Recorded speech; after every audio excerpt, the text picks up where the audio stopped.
Пані Надія, вітаємо вас. Good morning, Nadiia. Good morning. Бачите, чуєте нас? Can you see and hear us? Is everything okay? Yes, I can see and hear you. Чудово, Thank you. давайте розпочинати. Вітаємо вас на другому етапі So конкурсу let us start with that. КПС. Welcome to stage 2 of the selection to HQCJ. Today you will be interviewed by all of our commissioners. That's Zazhechny, me, Ivan Mishchenko, Sergei Verlanov, Steven Markman, Evgen Mezentsev, and Robert Brugeisen. Доповідачами на вашій The rapporteurs for your interview are me мій колега and my colleague, that's Zazhechny. Якщо з якихось причин співбесіда Should for any reason your interview be interrupted, we mean technical reasons, не хвилюйтесь, please комісія з вами don't worry, we will reach you на тому моменті, на якому and we'll resume our interview from the point where we stopped. оскільки часу в нас не так Since we don't have that much time for our interview, but we do have a lot of questions, we are kindly asking you to be very precise and brief while answering our questions. And commissioners can limit you in the time of your answer, even if there is something that you'd like to add in the process. So let us start, but prior to any interview, we are giving our candidates an opportunity to introduce themselves, to explain what their motivation is, є в роботі Вищої кваліфікаційної and tell us комісії, що можна what exactly in the work of HQCJ can be improved and how it can be done. So please, we are passing the floor to you, Nadiia. You're welcome. Thank you. Thank you very much. My name is Nadiia Kobetska. I'm professor of the Department of Labor, Environmental and Agrarian Law of Kobetska National University, named after Vasily Stefanik, which is located in Ivano-Frankivsk. My professional activities deal with research and teaching work, but as I mentioned in my motivational letter, this work gave me an opportunity to fulfill myself in other areas. That's why I think that the competencies that I've gained in the course of my professional activities comply with the requirements that are put in front of members of HQCJ. Well, first of all, my educational activities, which I've been involved in for some 30 years already, foresees that during my lectures with the students, I assess their knowledge and skills. So I'm talking about day-to-day tests, final exams, state exams, entrance exams. The research work is an important component of academic work. It gives me an opportunity to analyze things in a more profound way, to analyze how the system works. It gives me systemic thinking, the ability to justify some of the statements and arguments. I also have some experience in organizational and administrative work. Organizational work had to do with me being head of different departments over the course of 20 years, which foresaw me being involved in managing a small team. And I have more than 2 years working as vice rector of our university, which is very valuable for me because it helped me gain some communication skills, the ability to solve different situations, including conflicts, which we had during our work. My involvement in the judiciary, first of all, has to do with the following. Any area of law, I'm specializing in environmental law, in the studying of the issues of the environment. So every time we learn anything new in this area, we need to refer to judicial practice. And the textbook that our students are using in their work always has a specific case study and a reference to a specific court decision or judgment, which we are analyzing during our classes. Also, for some years, I was a member of a research and methodological committee by the Supreme Court of Ukraine, and this is where I'm able to showcase my academic skills. There we do analyze cases that are sent to the council for academic justification. But the most relevant experience which I see for myself is being part of the national agency ensuring quality of education in Ukraine. This is a new institution which was set up in 2019, and should you have any additional questions, I will be able to answer them a little bit further. And some words about my motivation. So practically, I have already described it in my motivational letter. That's me striving for change, me wanting to change something on a personal level. So these are my personal motives, and also there are some more general motives of mine, because I do support those positive changes happening in the Ukrainian society, not just in the judiciary, but in the society in general, and I'm ready to suggest some ideas. I'm offering my knowledge and skills in order to be able to become a part of the reform of the judiciary. I think that the ideas, more specific ideas about the work of HQCJ, may be discussed in the course of our interview when you are asking me questions. Thank you, Nadiia. Indeed, you were right. So let us start with HQCJ. So should you be appointed as HQCJ member? How do you think? What should the new HQCJ start with in their work? What should the priorities be? Thank you for the question. I've analyzed the legislation, the regulations, and the practice of the work of the previous HQCJ. If we look at some practical issues, then first of all, I do think that we need to complete the assessment of judges who were appointed for 5 years, because currently they are not administering justice and they are in limbo. We don't have that many judges, as far as I know, not too many of this category. Then we need to complete the qualification assessment of incumbent judges, which should be done according to the rules and approaches and those provisions that are currently in effect.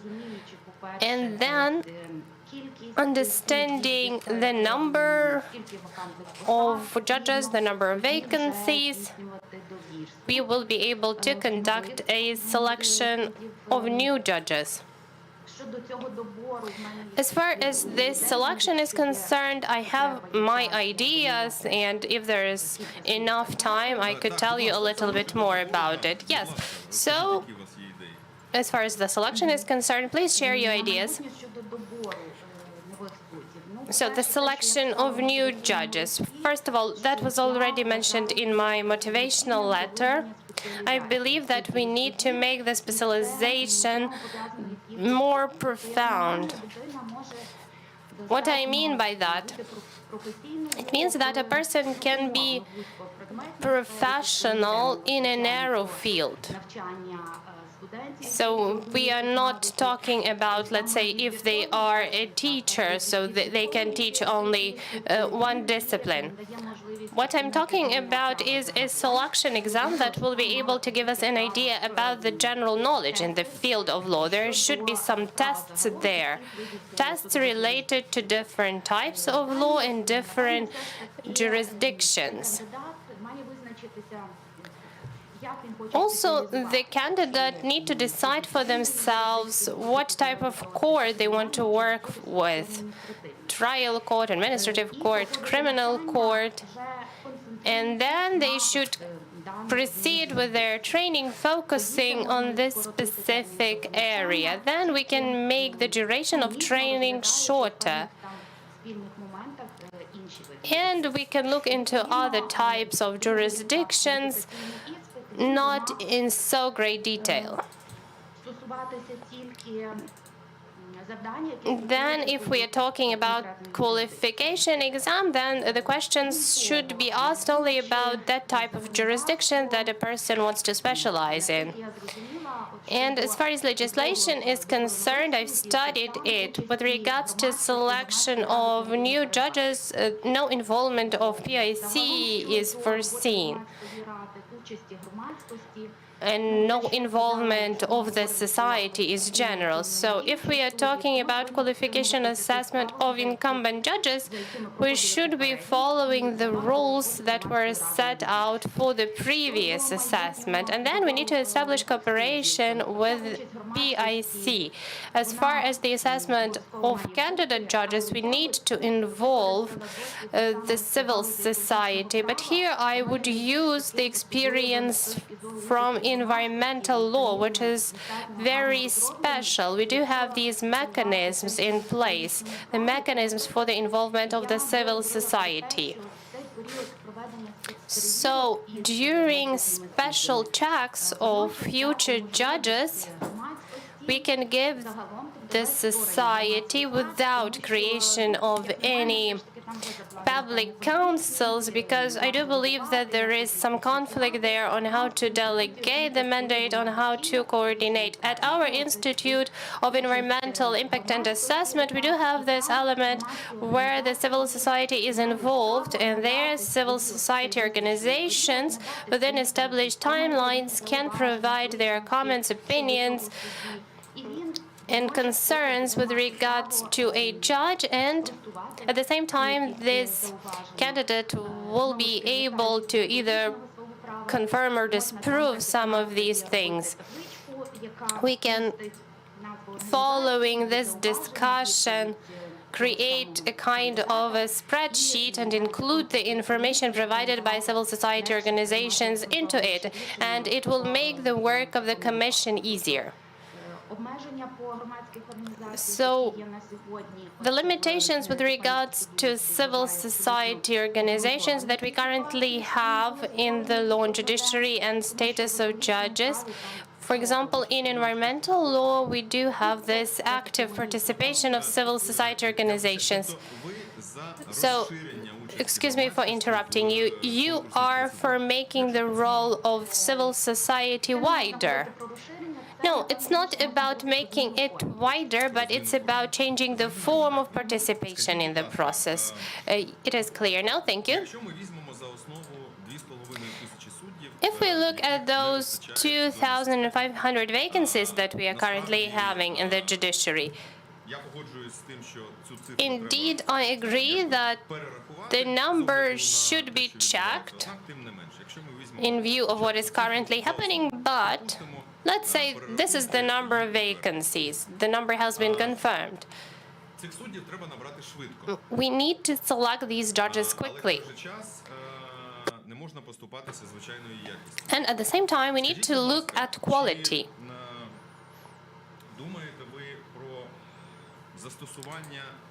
Could you please tell us, have you thought about using any advanced modern technologies in this process?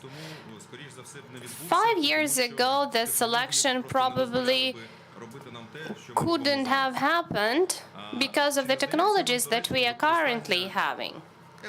So do you believe that we may use elements of artificial intelligence when analyzing the dossiers of candidates?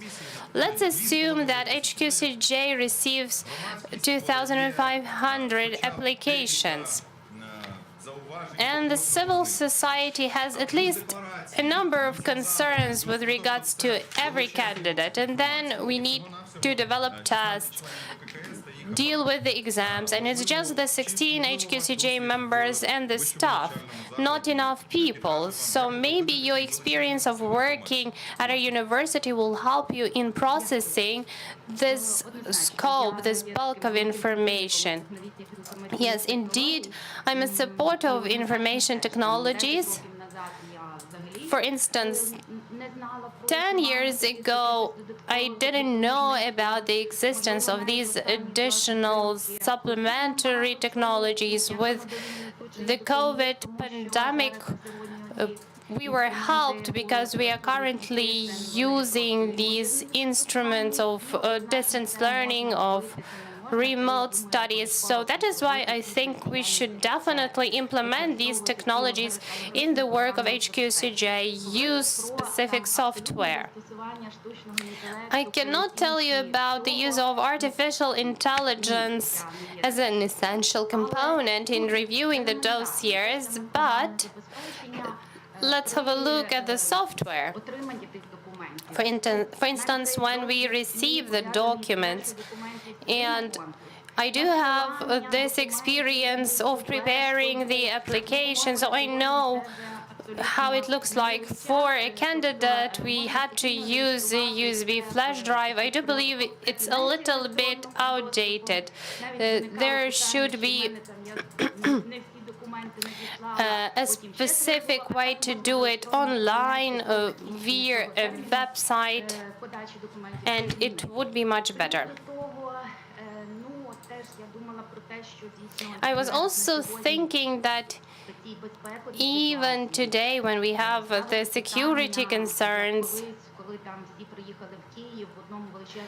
and as it used to be in the past when everybody got together at one place, let's say in Kyiv, I don't believe that this is secure enough. So maybe we could communicate with the Ministry of Education.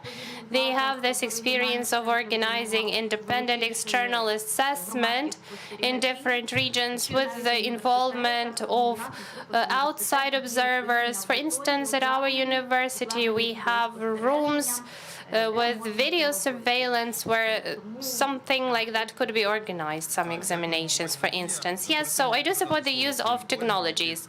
Thank you, Nadiia. Before I pass the floor to my colleagues, who I'm sure do have questions for you, and I have my final question. So you are telling us about changes, and I agree with you. Let's assume that 3, 5, 7 years have passed. How do we measure the successfulness of changes? How will you realize for yourself, when will you be able to say that we have achieved everything that we've wanted to?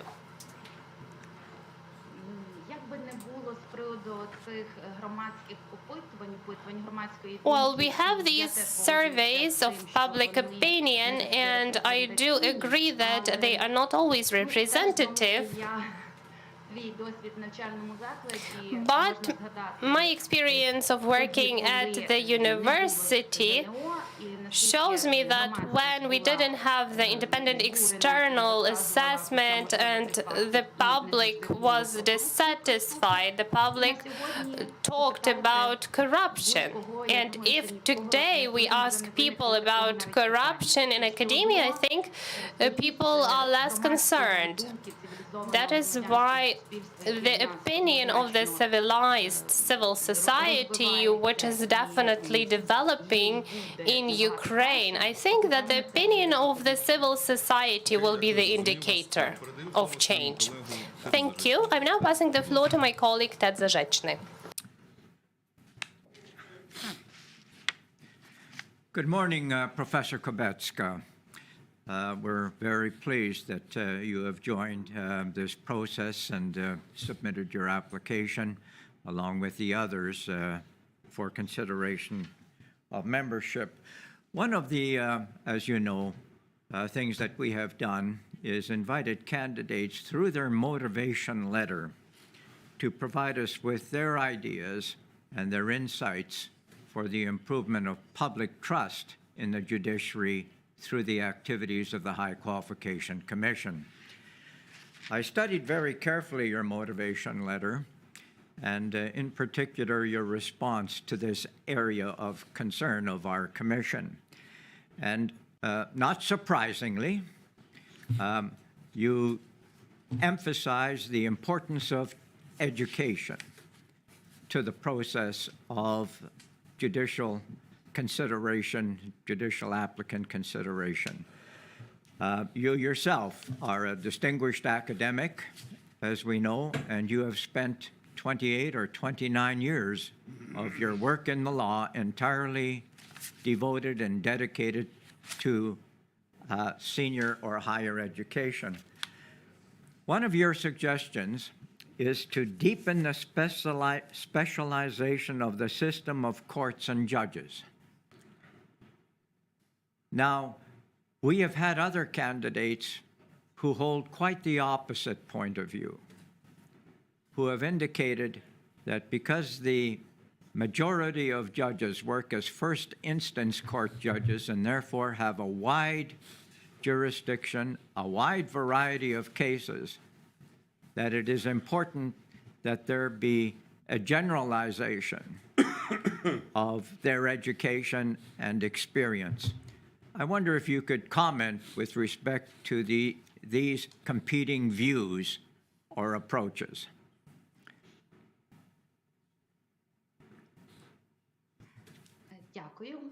Thank you for the question.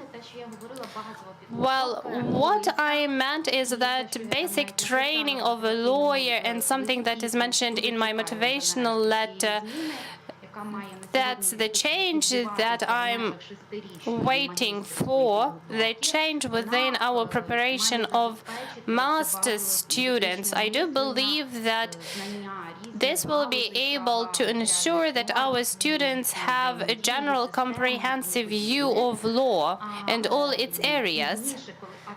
And then later, if we are talking about selection to be appointed as a judge, then I believe that we have to introduce the principle of specialization within the existing jurisdictions, civil, criminal, commercial, and in the law on the judiciary and status of judges, it's also mentioned. The specialization of judges is mentioned. Yes, it's on the level of some local court, when we have 1, 2, or 3 judges, which doesn't mean that one judge only hears environmental cases while the other only hears civil cases. But in the majority, there should be specialization, and their training should be focused on specialization, because we have different types of relations in different areas of law, and it's hard for a judge to have a very profound knowledge of the different areas of law. All right, thank you for your answer, Professor. Professor, have you ever been involved or volunteered with or contributed to the work of the National School of Judges and their curriculum?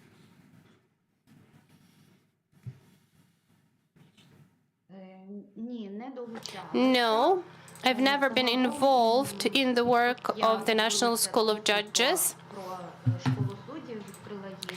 So I went to their website, but there were no official invitations coming from the National School of Judges, no invitations to submit our ideas, and I didn't see any information like that when I went to the website, but I will try to follow, because I think that the basic principles of selection of trainers, well, I didn't find that on the website.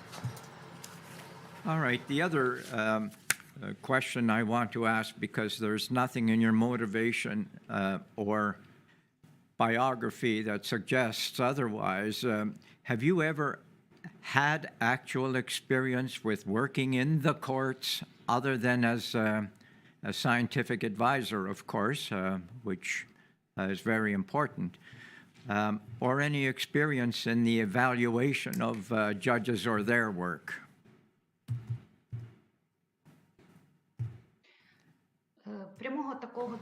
I don't have the direct experience,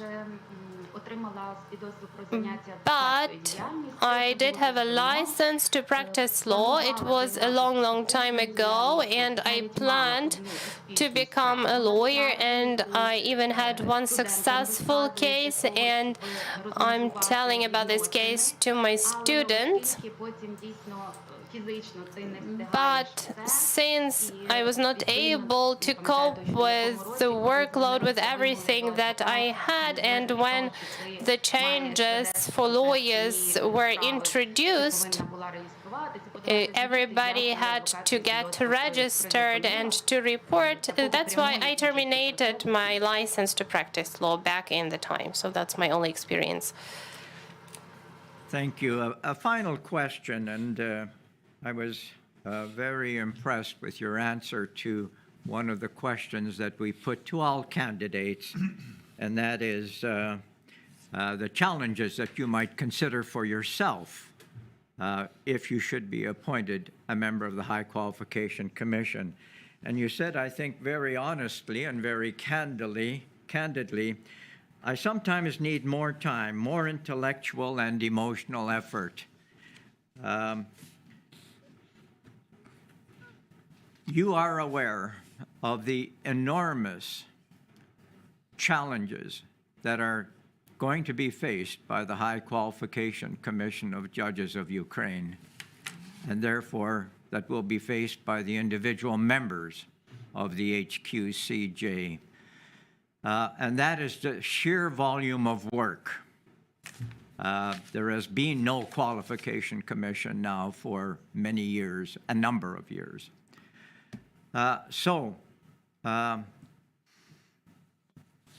Can you cope with the amount and quality of the work in the circumstances that you find yourself, your personality?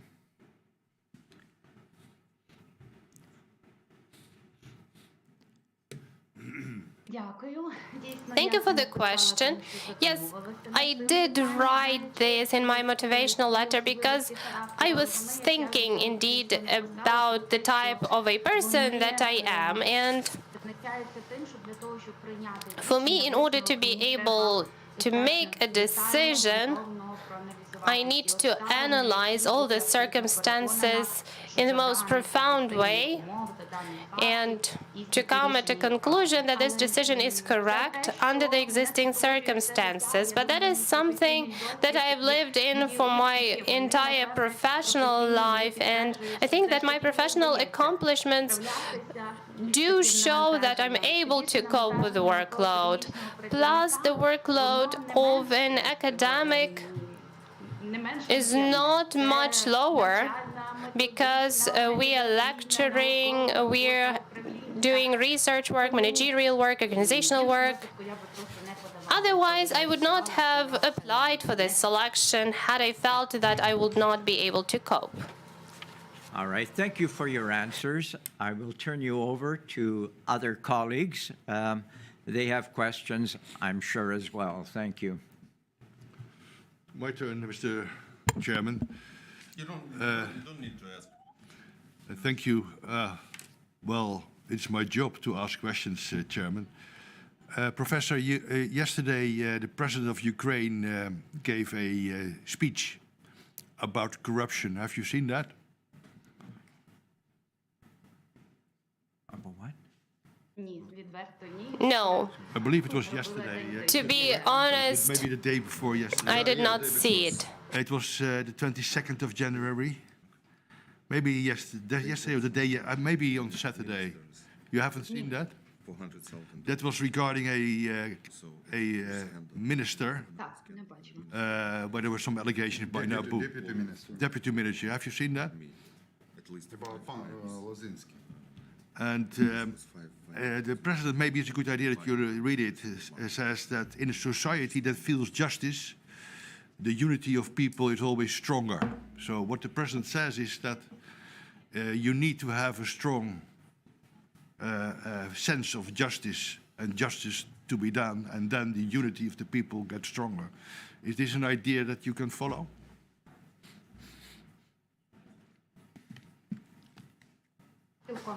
Yes, I do support this idea You say with that my in, both hands. you say that in the academics there is less corruption. It goes better. How do you know?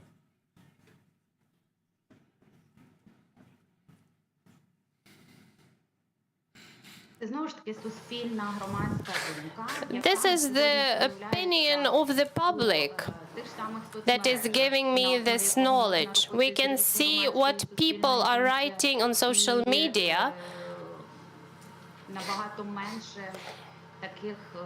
and there are less and less concerns raised by the public, not to mention official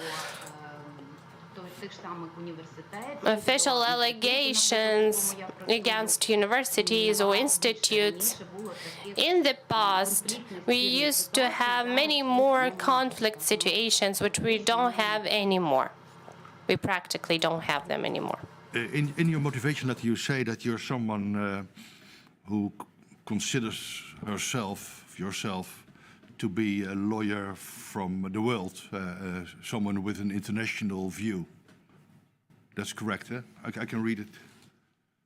That's what you said in the motivation letter. I have to look it up if you want to, if you want me to quote it. I've always been perceiving myself as a lawyer by worldview, thinking the logic of event assessment. That's what the translation I have. Well, the outside world still considers Ukraine to be one of the most corrupt countries in the world. So they don't see these changes.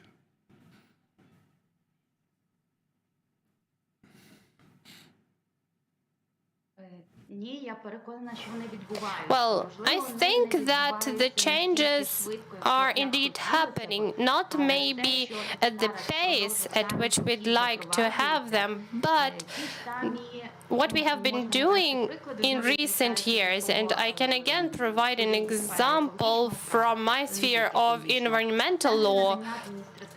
Centers for the provision of administrative services, e-services, for instance. If we are talking about the judiciary, these are the new procedures for the selection of HQCJ, then the selection of future judges.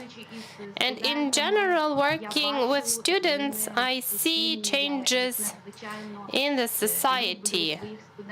I do love my students, and I see that students change the same.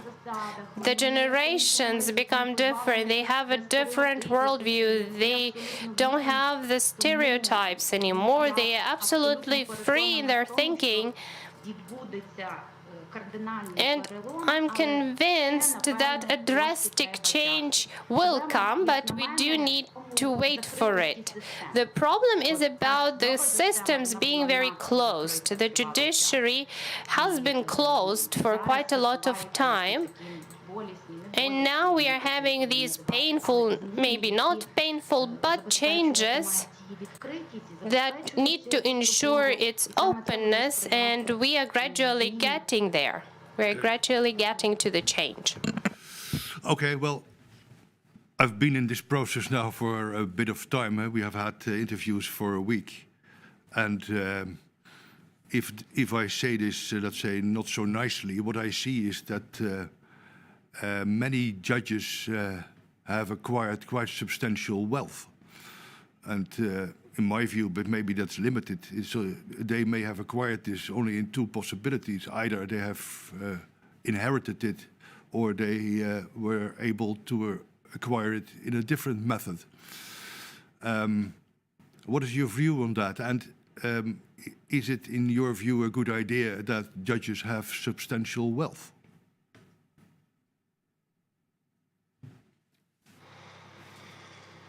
I think that I can probably not qualify these facts because that is why we have vetting of judges that can confirm or deny the legal nature of acquisition of wealth. But if we speak about well-being and financial provision of judges in general, I think that this is one of the guarantees of the independence of judges. I mean, their financial remuneration. And if they have good financial remuneration, they will not be willing to illegally get some assets. But I see that some wealth with certain judges that goes far beyond, let's say, the income that they have.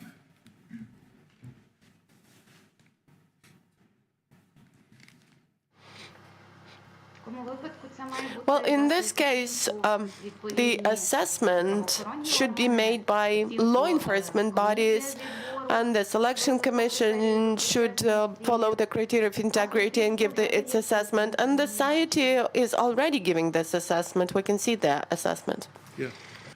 If I say to you, and it's just a statement, not my personal opinion, just as a question to you, that of course people who seek justice, they need to be sure that the judges who decide on them are independent and will take fair and honest decisions. Do you believe that people accept those decisions of judges if it appears that those judges have considerable wealth that goes beyond the wealth that is obtained by just earning a salary?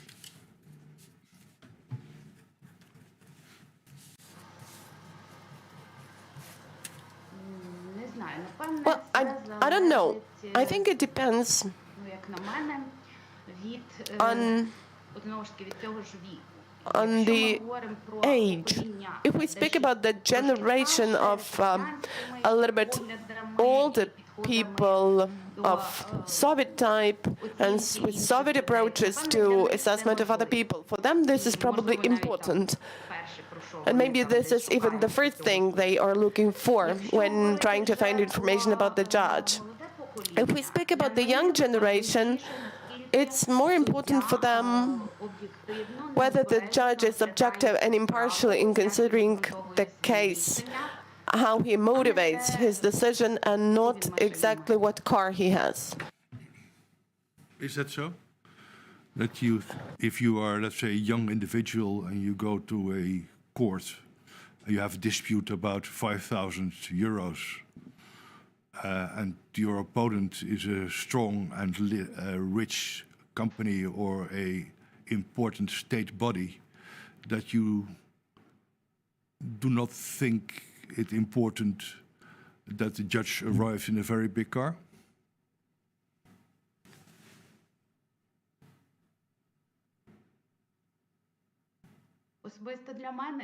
Well, personally for me, it's not important. Maybe, you know, I'm a specialist in environmental law, and the cases you have mentioned there in environmental law are, well, generally accepted, so to say. And this does not mean that you don't need to be fighting for justice. I mean, the car of the judge, for me, is not important. For me, it's important how he settles disputes. If I think that he has passed an unmotivated decision, I can take some further steps to appeal the decision. And this is not just the practice of Ukraine. Normally, for my students to understand what environmental law is about, in my first lecture, I always have a video about the attorney at law, Robert Billett, the U.S. lawyer. This is a trailer to some movie, Dark Shadows, or something like this.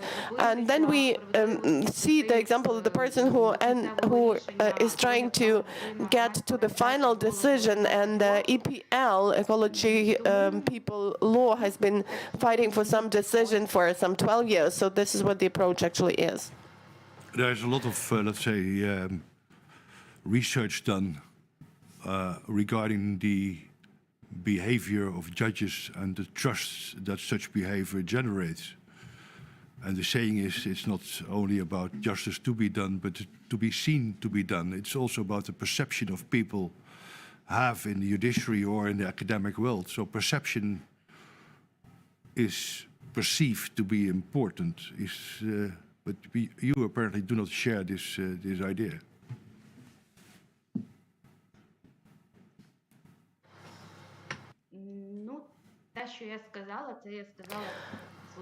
Well, this is what my opinion is. I don't know even how to provide any other arguments on that point. The wealth, the assets, well, I'm just grounding my ideas on the presumption of legal nature of acquisition of this wealth. If the assets have been acquired legally, I shouldn't have all the time any doubts. In case there are reasonable doubts, the competent authorities should do the vetting and things like that. The public can be checking this, the public institutions. Okay, here is my turn. I'm Yevhen Mezentsev. Nadiia, let me continue some communication with you on those issues. And first of all, let me mention it right away that the treatment of the property of the people who will probably on some day in the future will be your candidates at the selection process for judges should be critical. You know, a presumption of integrity doesn't work for the better in this situation.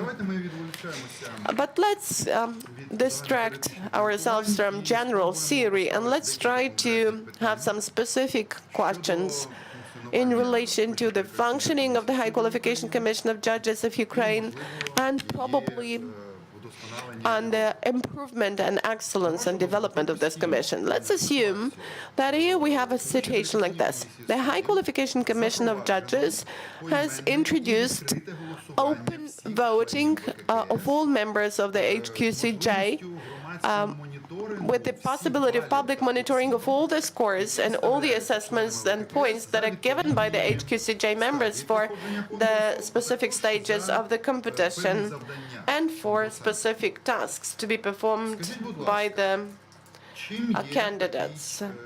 And this is individual vote. What would this be like? Would this promote transparency and prevent corruption, or would it just the opposite be considered to be excessive intervention into the work of the HQCJ members that could actually act not for the better, but could prevent free expression of will by those members? It's a difficult question from the point of view of its analysis, because, again, we have to analyze both parties, and you have already mentioned this. On the one hand, we are talking about the HQCJ as a joint collegial body, but on the other hand, again, we have this ongoing pressure concerning the fact that you need to improve transparency. No, I'm asking about your personal idea. There is no right or wrong answer here and now. Just either you think that it would be an effective measure preventing some conspiracy decisions, or would it be considered to be excessive intervention into the decision-making process? What do you think this is more? Well, I think that anyway, in the current reality, this is more of the first option. Not pressure, but the striving to make the process objective and to show the openness of the HQCJ. But it's only in the context of this situation. But generally, we need to give it a sorry thinking. Good. It's good, Nadiia, that you have high appreciation of the work of our commission, and you consider that our selection commission is an effective means of raising trust in the judiciary. But personally, for you, what are the indicators? Sorry. What are the indicators of ethics and integrity of a future judicial candidate? Just give 2 or 3 examples. What do you think the criteria for this should be? What indicates that the person is a person of integrity?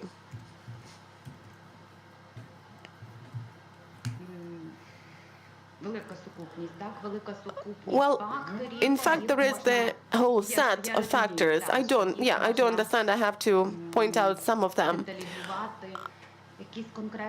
But I'm just trying to think of any specific indicator, any specific example. First of all, this is analysis of previous decisions. If we speak about qualification assessment and the also assessment of the grounds and for canceling decisions and the number of cancelled decisions. Well, I would rather be interested in the opinion of public organizations, civil society organizations, because they monitor, well, not private life, but social media. And you know, they say that integrity is being honest even if you are not being watched. So it's important what the civil society organizations say, because they can analyze social media and give some examples of judicial conduct in the period when nobody is watching him. And they can point what in this behavior corresponds to the peculiarities of judicial conduct even beyond court. There are some things the judge, the same as I, a lecturer, cannot do like, let's say, artists can do. Well, let's not talk about artists and creative people, because these are the elite, they have special elite of Bohemian life. But now the state anti-corruption policy and the explanatory notes to the laws which have approved the development of this anti-corruption strategy in Ukraine acknowledge not a very pleasant fact that Ukraine doesn't have any effective mechanisms for supporting, maintaining integrity among judges, or at least these mechanisms are not working. But let's assume that they are not there at all. That's why quite often our selection commission asks the question, particular researchers and theoreticians are asked, because from the theoretical point of view, they should be developing specific mechanisms that would actually promote overcoming of the negative phenomena in our society. Please, could you tell me what effective mechanism for maintaining integrity among judges, not prevention of this, not punishing for them, but maintenance of integrity on a sustainable level among judges? What would be your suggestion? Well, thank you for the question. Again, we have to tackle the issue of the term of office of judges and impartiality, independence of judges. But all this doesn't mean that if a judge is elected for some 50 years or for a lifetime, he shouldn't be developing further on, because self-development and self-improvement is one of the Bangalore principles. This is one thing. So, in a way, this is a mechanism, I mean, advanced training mechanism. But I think that judicial dossier, which is still in the paper format and which should be transformed into the electronic format, as for me. So maybe I will call it in a different way. Attestation would be important, but attestation not in the sense of qualification assessment, but in the sense of a special examination of declarations. Well, but declarations are examined on a regular basis, and this is already in the law. But I'm not talking about judge as a declarant, but I think that do you think that judges should undergo attestation all the time in terms of his professional activity? In terms of advanced training courses, well, but this procedure actually is in place, and the national school is arranging those advanced training courses for judges, so that's not what I'm asking about. Yes, but let's say once in 5 years, the Qualification Commission, for example, should analyze judicial dossiers as to what decisions have been cancelled. Maybe there should be some self-evaluation of the judge, and the judge should be referred to some additional trainings and courses, and after that there could be some tests based on those courses, and that would all work towards the improvement of the professional skills and abilities of judges. I think that this should be the mechanism. Good morning, Judge Kobetska. Thank you for participating in our competition. We ask a lot of the same questions 1,000 different ways, and I'm going to do the same thing. You've been through our process for a year now, correct? And we have looked at your competency and your integrity in many ways, and background investigations, and by your motivations, and now by this interview. How well have we done in learning about your integrity? Which of our questions and which of our processes, in your judgment, have been most important in this? Which questions and which processes have been unnecessary?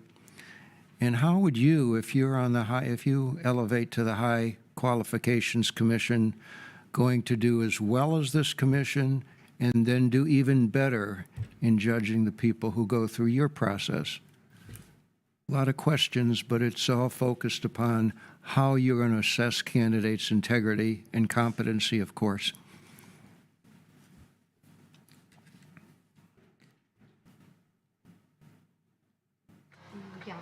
Thank you for the question. I think that there really must be multi-aspect assessment, and there should be different forms of assessment. As far as the selection commission is concerned, I think it's good that you see the motivation letter, which shows the vision of the candidate, and of course the interview is really required because it shows the competences of the candidate live, and special examinations are also important. And I would say that this set of activities really provides you a chance to have some comprehensive examination of the candidate, assessment of the candidate. If we speak about qualification assessment or selection of judges, well, as far as qualification assessment is concerned, I just think that it should be completed, but it should be completed following the procedures that are already in place. It presupposes also some special examination, practical assignments, testing, and the interview. But in the mechanism of selection of new judges, we don't have the element of interview, so I would introduce it for new judges. And I would also introduce the involvement of the public, of civil society, but in a little bit different form that we have now with the Public Integrity Council's involvement. But you're missing one thing, it seems to me. When you get all this information that you've gathered, when this commission gets all the information that it's gathered, and it puts all the evidence in a pile in front of us, we still have to exercise judgment and ask the final question. Do we want to recommend this individual to the High Council, or do we not? How is it that you make that difficult judgment? You have all the evidence in a pile before you, and what do you ask yourself? What do you do?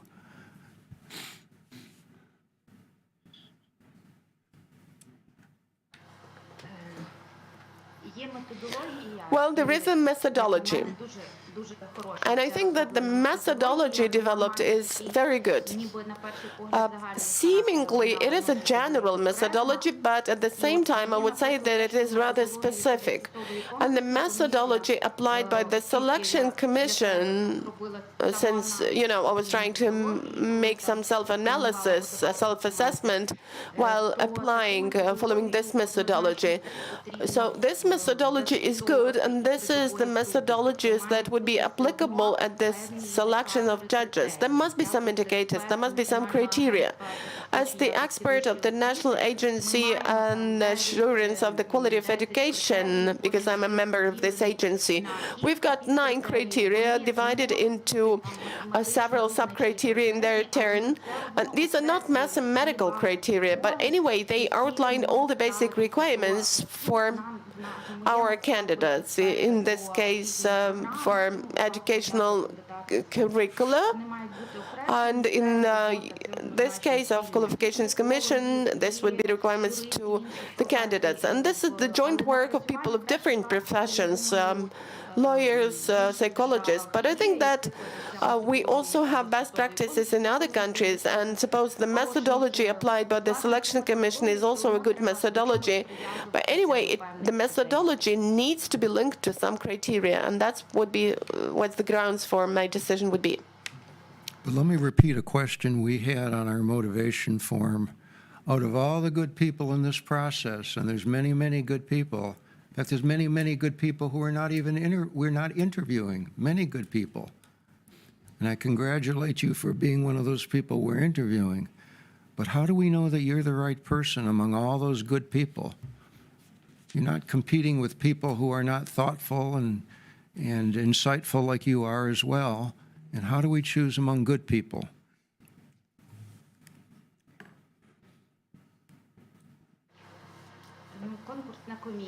Well, the Selection Commission has introduced the principle of positive selection, and this principle presupposes that you have to select the best of the best, and that speaks for itself.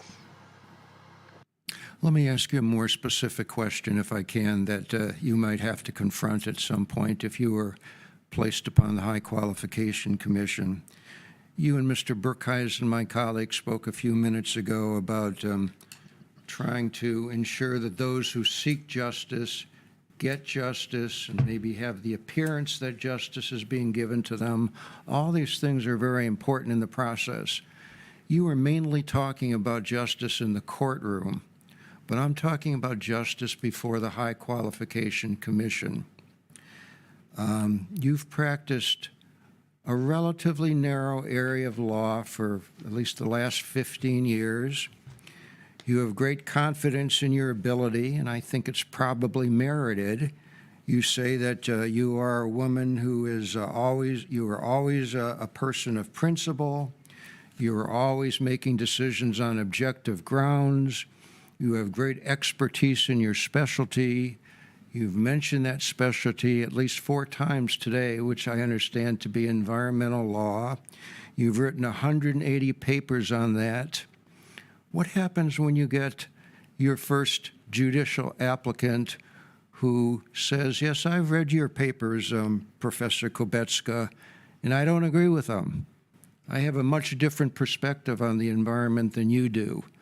I don't share your views on the environment, but I'm also a person of principle, and I'm also a person that's objective. How would High Qualification Commissioner Nadiia Kobetska approach that candidate?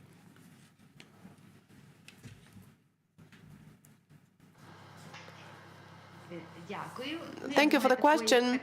Well, I don't think that there will be a situation like this in reality. This is a simulated situation, but if we assume that it happens, I will always be grateful to people trying to share their feedback with me.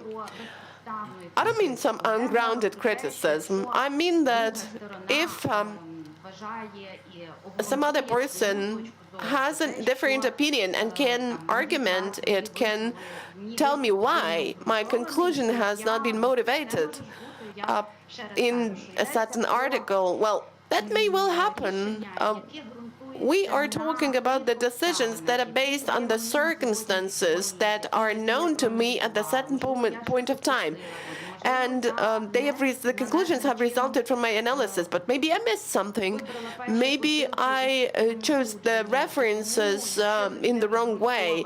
So in case I hear some objective, grounded arguments, I will not mind. I will not be subjective about this criticism. But if there is no argumentation for that, I will not pay attention to this. I will just ignore these comments because, at the age of 50, you already got some evaluation of your own work. And one of the concerns I have about your recommendation of specialized courts is that in my own country, at least, the experience with specialized courts has been, as the years go on, these courts tend to develop constituencies. They tend to develop support from special interest groups trying to get their decisions going this way and not that way, as opposed to a court that's more focused upon the general rule of law applied to everybody.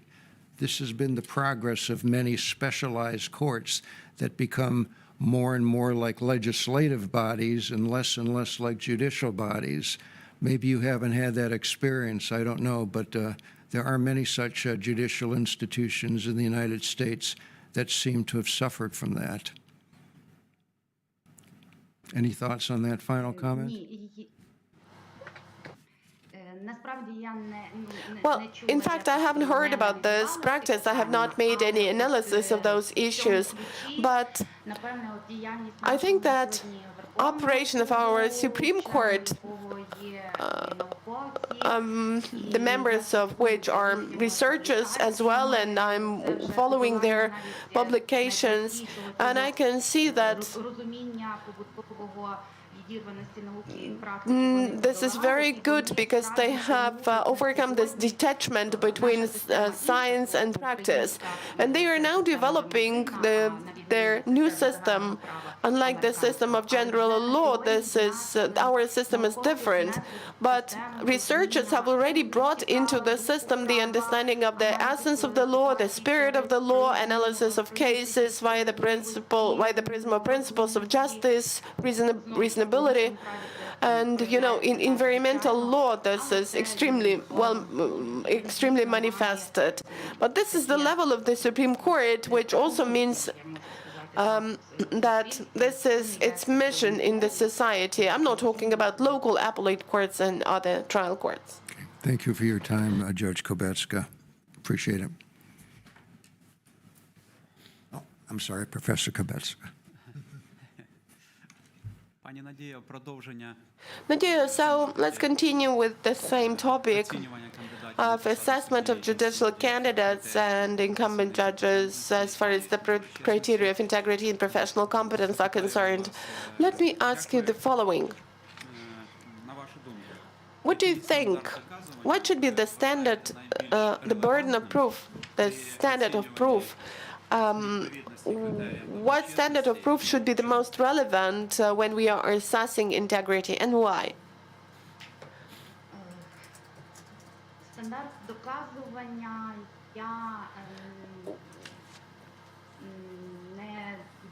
Well, I have not studied in detail or analyzed the standard of proof. I've actually not dealt with this issue.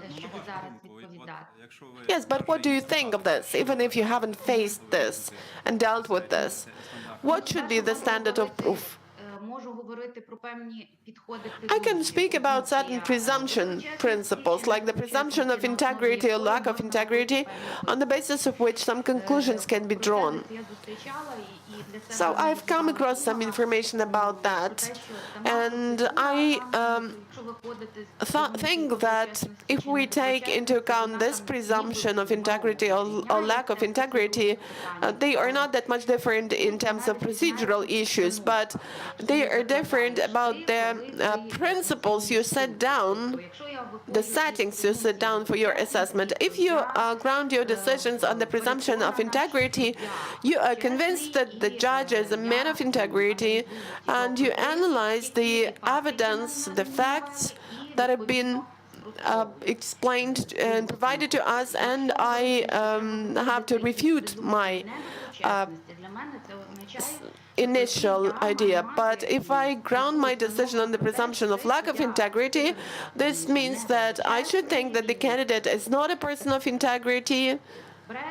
He is a liar, a manipulator, and I should try to get some arguments and proof to refute this. So I would use the presumption of integrity because it's more suitable for me. I cannot have the initial idea of the person that the person is not a man of integrity. But anyway, what presumption should be applied then? Presumption of integrity. All right, thank you. I don't have any further questions, Mr. Chairman. Thank you. Any further questions, please? Ted? I have nothing further, thank you. Пані Надія, наша співбесіда добігає кінця. Nadia, so our interview is approaching its final moment. So please, probably you would like to tell something. You failed to mention something during the interview. You still want to say something. First of all, let me express my gratitude to you for a very interesting and new experience for me, the experience of participation in the selection. Thank you, dear members of the Commission, for your tolerance, patience, and professionalism. And you know, the interview has not been so much concerning for me, so much disturbing for me as expected. Thank you. So let it be the end of the interview. Stay safe. Thank you.